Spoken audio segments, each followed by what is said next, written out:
Saudara-saudaraku yang berada di mana saja, salam jumpa kembali dalam sapaan firman Tuhan pada malam hari ini lewat Night Call yang ada dan menjadi bagian dalam keberadaan kita saat ini. Saya mau sampaikan dari Jawa Timur, Kota Jember. Saya adalah pendeta Darius Pakiding, Ketua Majelis Jemaat GPIB Getsemani Jember. Untuk menyapa saudara-saudara sekalian, sebelum kita menutup peristirahatan kita di malam hari ini, untuk membaca dan merenungkan akan firman Tuhan yang mengentar kita. Oleh karena itu, baiklah saudara-saudaraku, sebelum kita masuk dalam pembacaan dan perenungan firman Tuhan pada malam hari ini, saya mengajak kita semua, dimanapun kita berada, kita akan satu di dalam doa kepada Tuhan. Mari kita satu di dalam doa. Kita berdoa. Terpujilah Engkau Tuhan yang Maha Kekal, dari pagi, siang, hingga malam hari ini. Aktivitas boleh kami lakukan, dan biarlah sebelum kami beristirahat, kami rindu untuk disapa lewat kebenaran firman-Mu yang akan kami baca dan kami dengarkan di malam hari ini. Tuntun kami, berkati kami, agar firman yang boleh kami baca dan kami dengar ini akan tertanam dalam hati dan pikiran kami, dan kami pakai terus dalam keberadaan dan kehidupan kami untuk menjadi pelaku firman. Urapi kami dengan kuasa Roh Kudus-Mu, dan biarlah kami semua saat ini telah siap untuk mendengarkannya. Di dalam nama Tuhan Yesus, kami sudah berdoa kepada Bapa di dalam kerajaan sorga. Amin. Saudara-saudaraku dimanapun kita boleh berada, sapaan firman Tuhan kita pada malam hari ini, tepatnya pada hari Rabu 14 Oktober 2020, lewat bacaan firman Tuhan kita yang akan saya baca dari kitab Nabi Hosea pasal yang ke-11. Kitab Nabi Hosea pasal yang ke-11 pada ayat 5 sampai dengan ayat yang ke-7 yang akan saya bacakan firman Tuhan bagi kita sekalian. Demikian bunyi firman-Nya. Mereka harus kembali ke tanah Mesir, dan Asyur akan menjadi raja mereka, sebab mereka menolak untuk bertobat. Padang akan mengamuk di kota-kota mereka, akan memusnahkan palang-palang pintu mereka, dan akan memakan mereka di benteng-benteng mereka. Umatku betah dalam membelakangi aku. Mereka memanggil kepada Baal dan berhenti meninggikan namaku. Demikian pembacaan sabda firman Tuhan pada malam hari ini. Yang disebut berbahagia adalah kita yang mendengar dan melakukan firman itu di sepanjang kehidupan kita hari lepas hari. Saudara-saudaraku dimanapun kita boleh berada, Hosea dalam kitab yang boleh kita baca pada malam hari ini, dia mendapat kepercayaan dari Allah untuk memahami akan perasaan Allah terhadap bangsanya, yaitu Israel. Allah meminta Hosea untuk membangun sebuah keluarga yang mencerminkan hubungan Allah dengan bangsa Israel. Hosea mentaati perintah Allah dengan menikahi seorang perempuan sundal yang memperanakkan 3 orang anak yang menjadi simbol untuk peristiwa demi peristiwa yang dialami oleh bangsa Israel. Nah, pengalaman Hosea dalam keluarganya membuka pengertian kita terhadap pikiran dan perasaan Allah kepada manusia. Firman Tuhan mengungkapkan bahwa keselamatan yang Allah berikan setelah manusia jatuh ke dalam dosa, bahwa Allah bukan hanya menyediakan jalan, agar manusia menerima keselamatan, tetapi bekerja keras sedemikian agar manusia itu mengerti, menerima keselamatan, dan mengasihinya. Kerja keras Allah ditunjukkan dengan berbagai cara, mulai dari ancaman, murka, hukuman, bahkan memohon. Hosea, saudara-saudaraku yang kekasih, dia bersedia ketika Allah memanggilnya menjadi seorang nabi. Tapi ketika Allah memintanya menikahi perempuan bersundal, Hosea ternyata manut, atau dengan kata lain saya katakan patuh. Tentunya di mana logika? Adakah seorang pribadi yang bersedia menikahi pelacur? Ada. Ternyata Hosea. Nah, mengapa Allah memakai sebuah pernikahan sebagai sarana untuk mengingatkan dosa?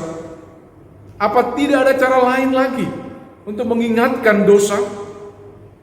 Saudara-saudaraku yang kekasih, pernikahan adalah sebuah hubungan yang kudus. Ada ikatan, perjanjian yang kuat antara dua orang yang bersepakat untuk menikah. Ikatan dan komitmen yang tidak bisa dipisahkan begitu saja.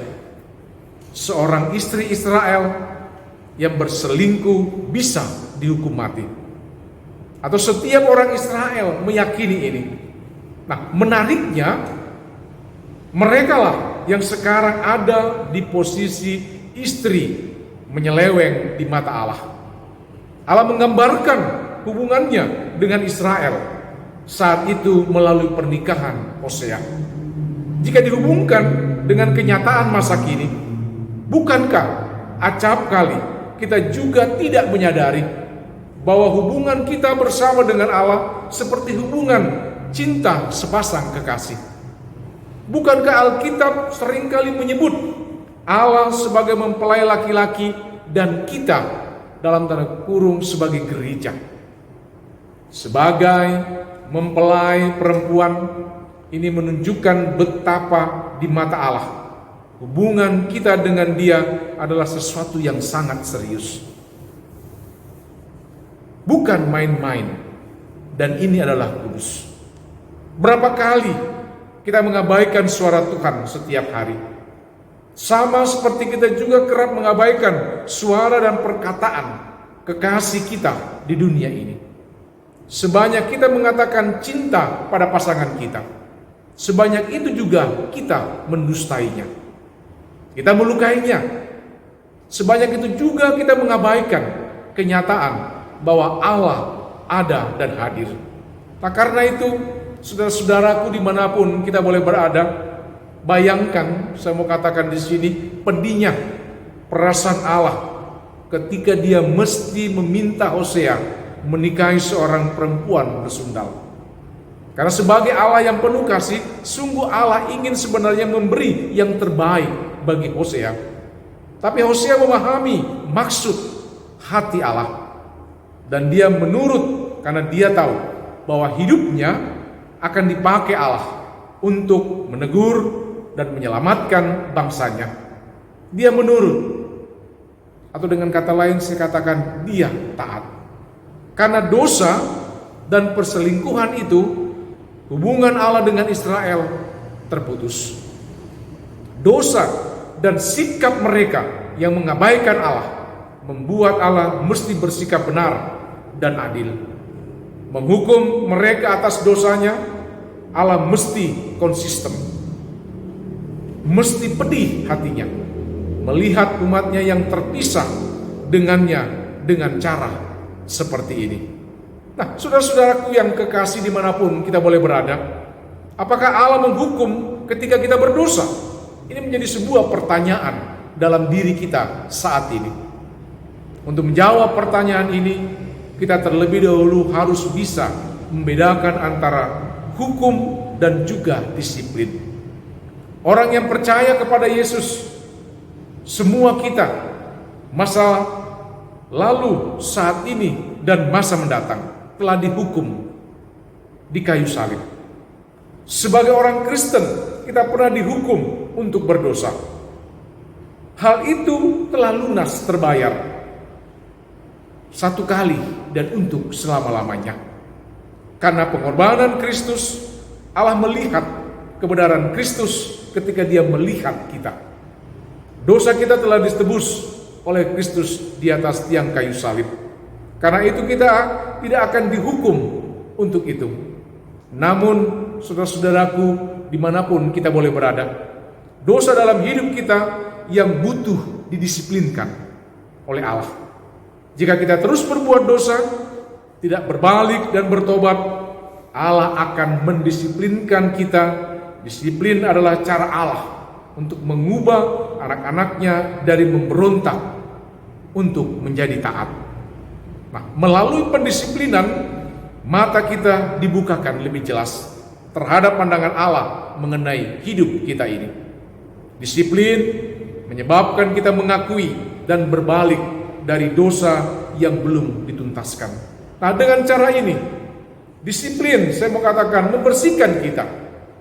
Allah juga merupakan pendorong.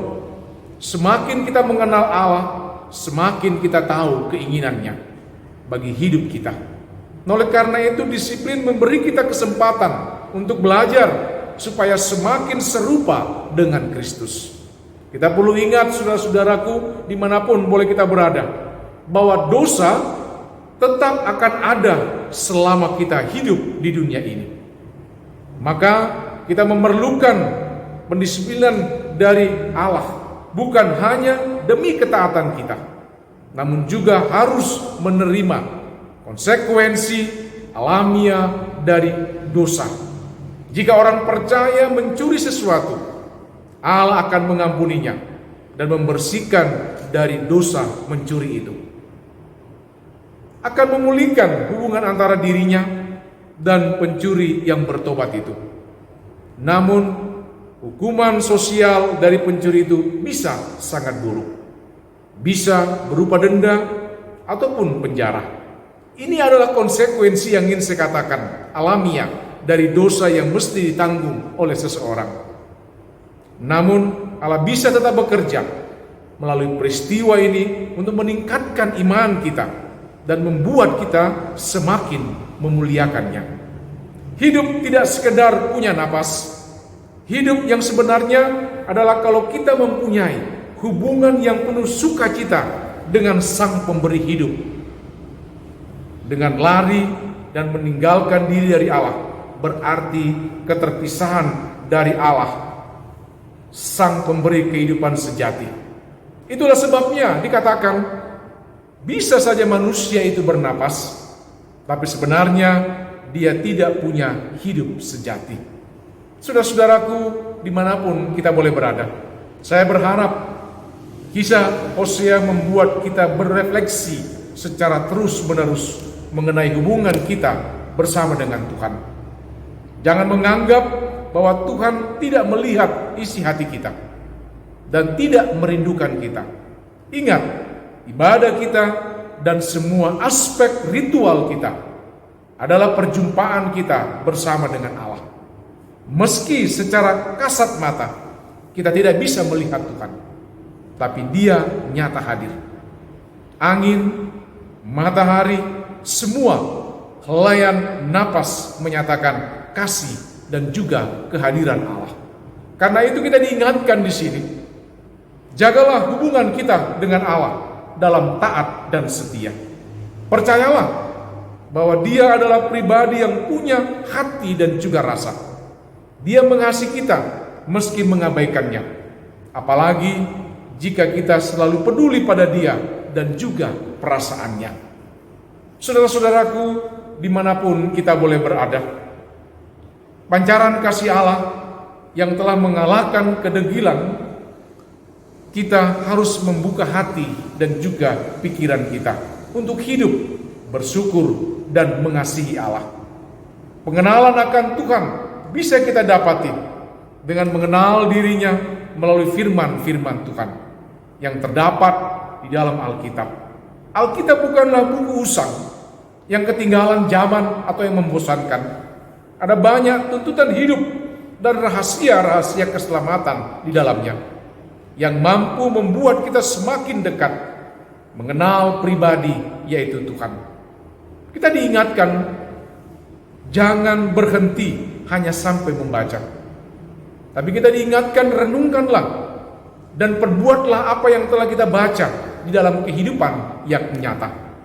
Sudahkah kita serius untuk lebih mengenal Allah? Ini menjadi pertanyaan kehidupan kita pada masa kini. Tapi kita diingatkan, teruslah kenali pribadinya, baik lewat Alkitab, bahkan lewat khotbah, atau mungkin bacaan-bacaan rohani dan sumber-sumber lainnya. Dan tentu saja miliki pengenalan yang benar tentang Kristus. Jangan berhenti, tapi harus dapat mengaplikasikannya semuanya itu di dalam kehidupan kita sehari-hari. Temukan apa yang menjadi kehendaknya pada hari ini. Saudara-saudaraku yang berbahagia dimanapun kita boleh berada, jelas bahwa Tuhan tidak menetapkan atau mengizinkan dosa, karena tidak sejalan dengan kesaksian Alkitab dan pemahaman logis yang ada. Oleh karena itu, kiranya kita boleh jadi perenung dan berkat bagi sesama. Kita diingatkan di sini untuk menjaga akan kehadiran kita di tengah dunia ini. Kita diingatkan untuk terus ada dan mengandalkan Dia dalam hidup yang ada ini.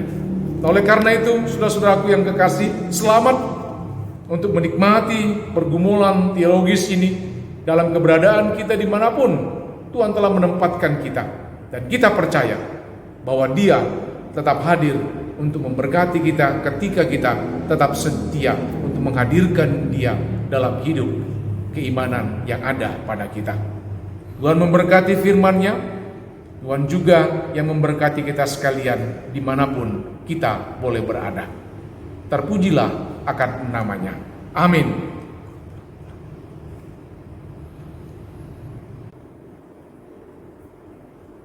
Saudara-saudaraku dimanapun kita boleh berada, sebelum kita menutup akan firman-Nya dan juga sebelum kita beristirahat dalam peristirahatan kita masing-masing, mari kita satukan hati untuk masuk di dalam doa. Kita berdoa. Terima kasih Bapa dalam kerajaan sorga, indah dan sukacitanya ketika kami seringkali untuk disapa melalui kebenaran-kebenaran firman-Mu. Dan biarlah firman pada malam hari ini menuntun kami semua, dimanapun kami boleh berada, agar kami tetap mengandalkan Engkau, tetap setia, dan senantiasa turut segala perintah dan ketetapan yang telah Engkau sampaikan. Engkau Tuhan memberkati firman-Mu pada malam hari ini, agar firman ini tetap tertanam dalam hati dan pikiran kami, dan setiap kami pun yang mendengarkannya, untuk dapat memperlakukan itu di tengah kehidupan kami sebagai anak-anak-Mu. Dimanapun kami berada saat ini, Tuhan tahu keberadaan kami, Tuhan tahu tugas kami, Tuhan tahu keluarga kami, Tuhan tahu pekerjaan kami. Dan biarlah kami hanya berserah kepada-Mu Tuhan, agar Engkau yang memberkati kami sekalian, agar kami senantiasa disegarkan, dikuatkan, bahkan ketika firman Tuhan pun selalu hadir untuk menyapa akan kehidupan kami semua. Bapa dalam kerajaan sorga, malam saat ini sudah menjadi bagian di dalam kehidupan kami. Kami semua pun yang telah mendengarkan firman, sebentar kami akan beristirahat. Tuhan jaga kami, Tuhan lindungi kami. Dan terus kami berdoa juga untuk pemerintah kami, dimanapun kami boleh berada. Bahkan juga kami terus berdoa juga untuk Majelis Sinode GPIB, Tuhan juga memberkati. Bahkan setiap pelayanan-pelayanan di jemaat-jemaat yang ada, Tuhan juga memberkati. Para pelayan pun yang ada, baik diaken, para penatua dan para pendeta, Tuhan memberkati. Dan biarlah sukacita kami Tuhan, mengandalkan Engkau, bahkan firman pun yang menuntun kami untuk tetap setia dalam keberadaan dan kehidupan kami, agar Tuhan yang tetap kami muliakan, dan Engkau juga tidak akan pernah meninggalkan kami semua. Kami serahkan kehidupan kami ke dalam tangan-Mu Tuhan, dan biarlah Engkau yang memberkati kami sekalian, dan biarlah penuh sukacita pun bahwa Tuhan tetap ada bersama dengan kami semua. Terpujilah Engkau, Bapa yang Maha Kekal. Amin.